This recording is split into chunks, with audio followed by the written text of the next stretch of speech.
Taala kepada suatu kaum tertentu, ya itu ya Pak ya, maksudnya definisinya dulu nih Pak. Di dalam kitabnya orang Kristen itu ada dua bagian. Dua bagian ini disebut, yang tebel ini disebut perjanjian lama, yang tipis ini disebut perjanjian baru. Kalau kita di Quran ada Al-Quran baru, Al-Quran lama nggak Bu? Nggak ada ya. Jangan bingung Bu ya, ini kitab mereka. Ya ini cuman kita asal tahu dulu gitu ya. Yang namanya perjanjian lama itu sebenarnya diambil dari kitabnya orang Yahudi. Ya, jadi bukan murni punya Kristen, bukan. Yang perjanjian baru ini yang baru tulisan orang-orang Kristen. Yang perjanjian lama diambil dari kitabnya orang Yahudi. Mana kitabnya orang Yahudi? Ini. Kitabnya orang Yahudi namanya Tanakh. Bacanya harus sedikit beda nih Bu, bukan tanah, tanah. Waduh, pakai ya. Tulisannya begini nih, Tanakh. Tanakh ini singkatan. Singkatan apa? Torah, Nevi'im, Ketuvim. Torah itu apa? Torah itu yang disebut 5 kitab Musa. Kejadian, Keluaran, Imamat, Bilangan, Ulangan. Ya, nggak usah dihafalin Pak. Yang kelompok kedua namanya Nevi'im, Nevi, Nabi, Nevi. Nah, berarti kisah nabi-nabi. Ada kisah Nabi Yehezkiel, Yesaya, Yeremia, Habakuk, Hagai, Yunus dan sebagainya. Yang kelompok ketiga namanya kitab-kitab Ketuvim. Ketuvim itu artinya tulisan-tulisan. Bisa tulisan orang bijak, bisa tulisan nabi-nabi. Ya, ada kitab-kitab Amsal, Kidung Agung, Ratapan, Pengkhotbah dan lain-lain. Ketiga kelompok kitab itu disebut Tanakh. Tanakh ini disusun kira-kira tahun 450 sebelum Masehi. Sebelum Masehi ya. Berarti sebelum ada Kristen, sebelum ada Nabi Isa alaihissalam. Hampir 5 abad sebelum Nabi Isa alaihissalam. Nah, di abad ketiga Pak, nah ini berkenaan dengan pertanyaan Bapak. Di abad ketiga sebelum Masehi, kira-kira tahun 270 sebelum Masehi, kitabnya orang Yahudi ini yang ditulis dalam bahasa Ibrani diterjemahkan ke dalam bahasa Yunani Pak. Disebut kitab Septuaginta. Septuaginta ini jadi kitab terjemahannya orang kitab Yahudi. Ini bahasa Ibrani, ini bahasa Yunani. Diterjemahkan dari tahun 270 sebelum Masehi dalam beberapa tahap, selesainya tahun 132 sebelum Masehi Pak.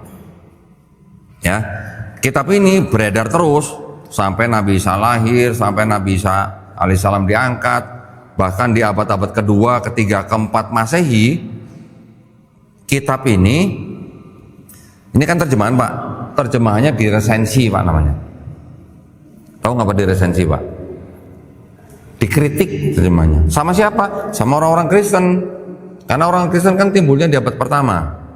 Di abad kedua, ketiga, keempat ini versinya dikeluarin Pak. Beda-beda versi.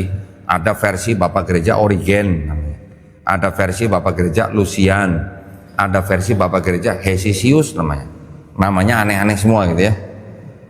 Barulah di abad 4 yang versi terakhir Hesisius itu ditambah dengan tulisan-tulisan orang Kristen yang ini perjanjian baru aja nih Pak ya. Perjanjian baru isinya 27 buku, isinya 4 gospel yang tadi disebut Injil itu, Injil Matius, Markus, Lukas, Yohanes, ditambah dengan surat-surat Paulus, ditambah dengan surat-surat rasul katanya.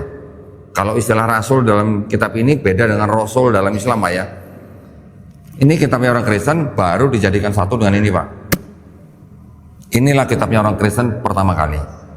Isinya yang separuh dari terjemahan ini, yang separuh tulisan orang Kristen. Ini bahasa Yunani, ini juga bahasa Yunani. Jadikan satu. Nah, ini baru diterjemahkan ke bahasa Jerman, bahasa Belanda, bahasa Inggris, termasuk bahasa Indonesia. Jadi ini yang sudah jadi Pak nih. Ya, ada perjanjian lama, ada perjanjian baru. Itu Septuaginta Pak ya. Yang kedua tadi apa? Pertanyaannya Paulus. Nah, di dalam perjanjian baru, tadi saya bilang, ini totalnya 27 buku, atau kita kenal 27 surat gitulah Pak. Ya, kalau di Islam kan kita mengenal istilah surah gitu ya. Perjanjian baru isinya 27 surah. Dari 27 surah itu separohnya, nah separohnya 13 surat atau buku itu adalah surat-surat karangan orang yang bernama Paulus gitu Pak. Paulus itu siapa? Paulus itu adalah seorang Yahudi juga, ayahnya dari suku Yahudi, dari suku Benyamin ya. Orang Israel kan ada 12 suku Pak, Bani Israel. Suku yang paling muda yaitu suku Benyamin. Nah Paulus itu asalnya dari suku Benyamin, ayahnya suku Benyamin, tapi ibunya orang Yunani. Jadi blasteran Pak Paulus ini Pak ya. Dia seorang pelaku Taurat juga ya. Pelaku Taurat itu mengikuti hukum Taurat. Dia mengaku dia pelaku Taurat tanpa cacat gitu Pak ya. Tapi dia juga pernah menjadi warga negara Romawi ya. Dia juga pernah menjadi seperti kayak semacam kepala tentara Romawi gitu lah Pak. Kerjaannya dia dulu sebelum bertobat ngakunya mengejar-ngejar pengikutnya Nabi Isa alaihissalam. Dikejar-kejar, dibunuh, disiksa, dipenjara, dilakukan oleh Paulus. Suatu ketika Paulus sedang mengejar pengikutnya Yesus di kota Damsyik, di tengah perjalanan dia mengaku melihat cahaya, mendengar suara. Suara yang dia dengar apa? Saul, Saul. Nah, dulu namanya dia tuh Saulus Pak, sebelum ganti jadi Paulus. Nama aslinya Saulus. Saul, Saul, mengapa engkau menganiaya aku? Itu yang dia dengar. Ya. Ini menurut pengakuannya Paulus Pak. Yang ngomong itu dianggapnya Yesus. Ya. Setelah itu dia mengaku akhirnya matanya buta, terus sampai di Damsyik dia ditampung oleh seorang Kristen, akhirnya katanya sembuh. Setelah itu dia mengaku bertobat dan dia mengangkat dirinya sendiri sebagai rasul. Nah, bedanya rasul dalam Kristen dan rasul dalam Islam. Kalau rasul dalam Kristen itu hanya sebagai pengikut Yesus Pak ya, bukan seorang nabi yang menerima risalah ya. Kalau di Islam kan kita mengetahuinya gitu. Setelah itu baru Paulus ini memberitakan tentang Yesus gitu Pak ya.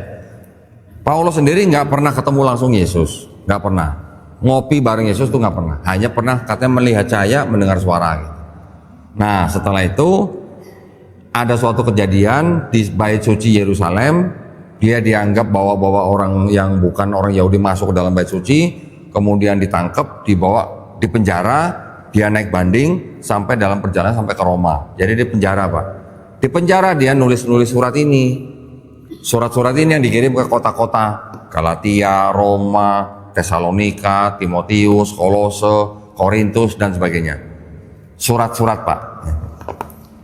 Di dalam surat-surat dia itu seperti orang yang punya gagasan baru, punya ide baru ya.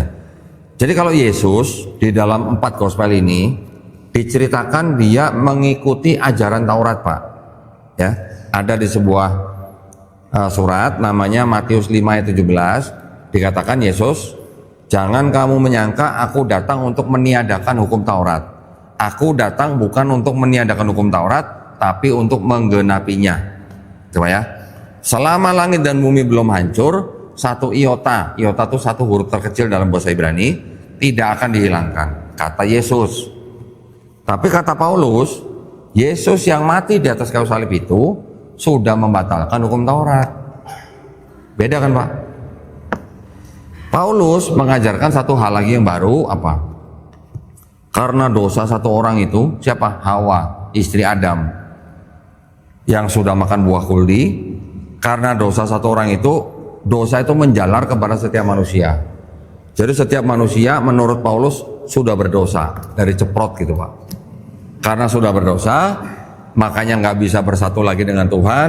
Makanya Tuhan harus turun ke bumi untuk menebus dosa manusia. Nah, itu akidahnya Paulus, gitu Pak. Sedangkan ajaran Yesus gimana? Yesus ngajarinya apa? Kalau kamu tidak bertobat dan menjadi seperti anak kecil ini, kamu tidak masuk kerajaan sorga. Sama nggak Pak? Beda, ya kan?